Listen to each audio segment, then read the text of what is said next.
Welcome to this reading of Wonders of the Desert, written by Louis Sabin and illustrated by Pamela Baldwin Ford.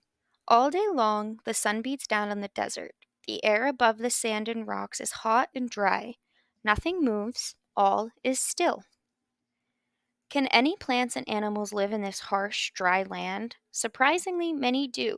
Night is the time when the desert comes to life. At night, the starlit sky is clear, the heat of the day is gone, the air is very cool. Animals begin to stir. The first to appear are lizards and snakes hunting for food. The gecko lizard rests in the shade of a rock during the day, but after the sun sets, the gecko flicks out its sticky tongue to catch insects. Another kind of desert lizard is the chuckwalla. When the chuckwalla is in danger, it squeezes into a narrow space between two rocks.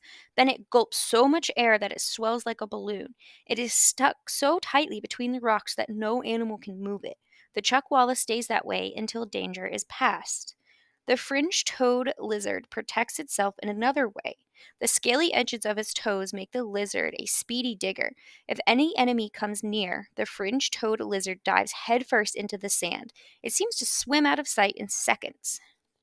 Like lizards, most desert snakes spend the hot day in the shade. The sidewinder, a small rattlesnake that lives in the North American desert, comes out in the late afternoon.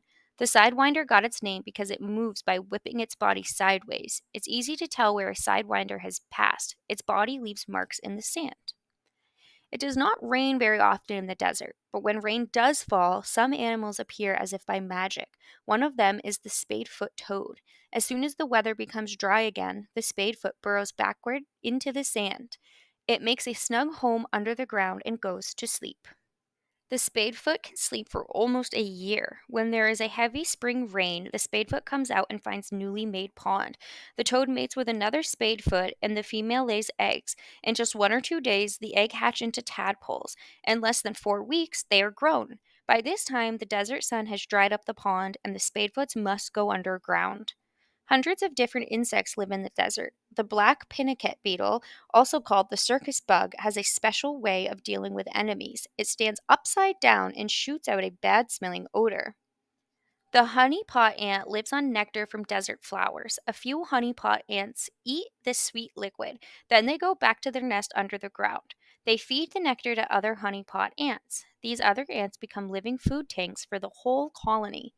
One of the most fearful creatures in the desert is the scorpion. It is usually 2 or 3 inches long and has a stinger at the tip of its tail.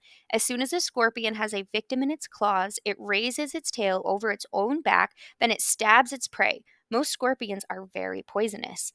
Newborn scorpions climb onto their mothers' backs and are carried everywhere for almost a week. Then they are old enough to catch their own spiders, ants, butterflies, and grasshoppers. One of the quickest desert animals is the roadrunner. The skinny bird, called the clown of the desert, runs swiftly to catch all sorts of insects and lizards. The roadrunner can move at a speed of 20 miles or 32 kilometers per hour. The roadrunner's foot has 2 toes that point to the front and 2 toes that point to the back.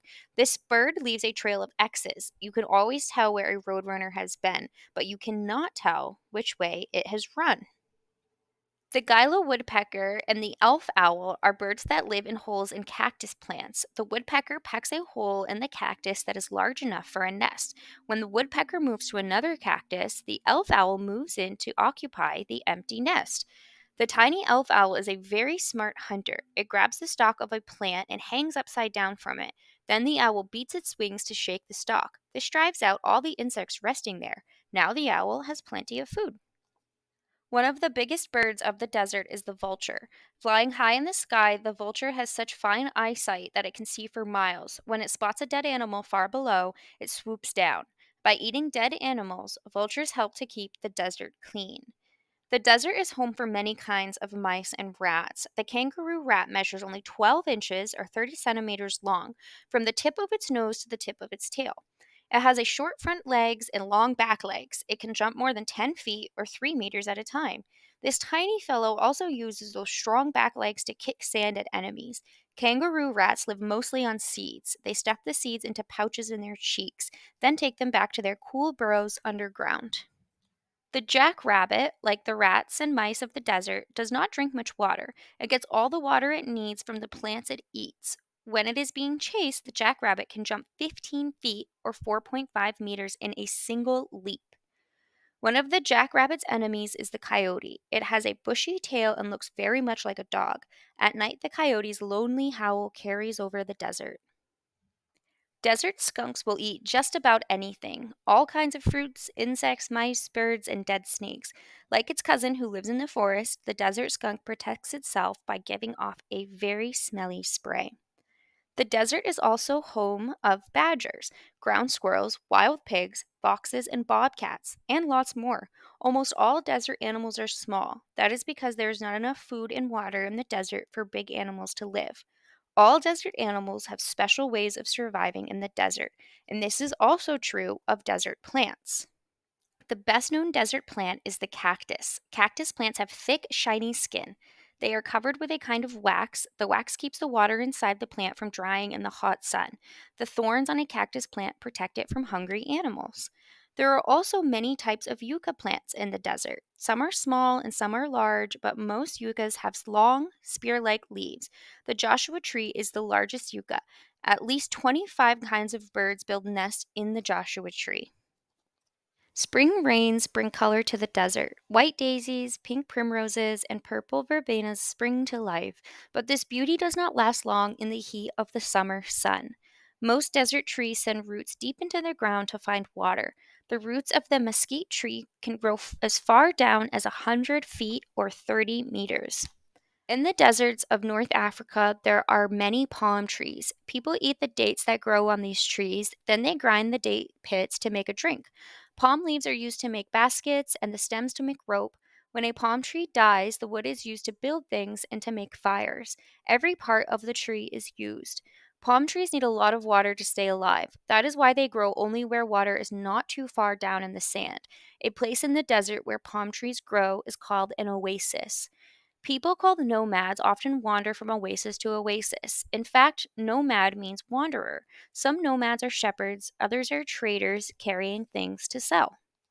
The nomads face very harsh conditions in North Africa's Sahara Desert, where sand dunes are hundreds of feet high and miles long. When a strong wind blows, the sand of the dunes fill the air. It is impossible for a person to see in a sandstorm. Travelers must stop and wait for the storm to end. The nomads are not as well suited for the desert as the animal they ride, the camel. The camel is the perfect desert animal. It moves easily over the sand on wide feet, it has long lashes to keep sand out of its eyes, and it can shut its nostrils to keep sand out of its nose. At an oasis, a camel can drink 25 gallons or 95 liters of water in only a few minutes. Then it is ready to go without water and food for many days. It does this by living off the fat and the hump on its back. The desert is a hard place to live for people, animals, and plants. Yet there is beauty as the sun sets purple and red over the windswept sand. There is beauty in the colors of snakes and lizards and cactus flowers, and there is beauty in the flight of the hawk that soars far above the desert. It all makes the desert a very special home.